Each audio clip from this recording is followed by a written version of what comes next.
Located just south of Central Park in Midtown Manhattan, Times Square is the hub of the New York Theater District and one of the most iconic locales in the world.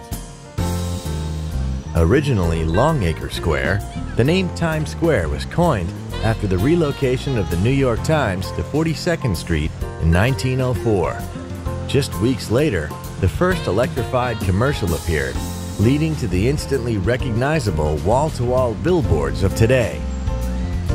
By day, Times Square is a bustling business hub, but there are still plenty of things to see and do. Some of the more well-known shops include M&M's World and the giant 215-foot-tall Hershey's store.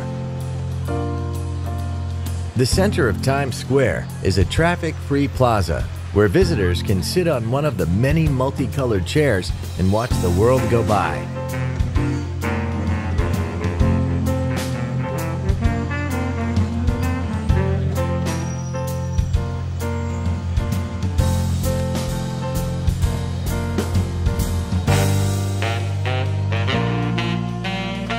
After sundown, Times Square transforms into a neon wonderland.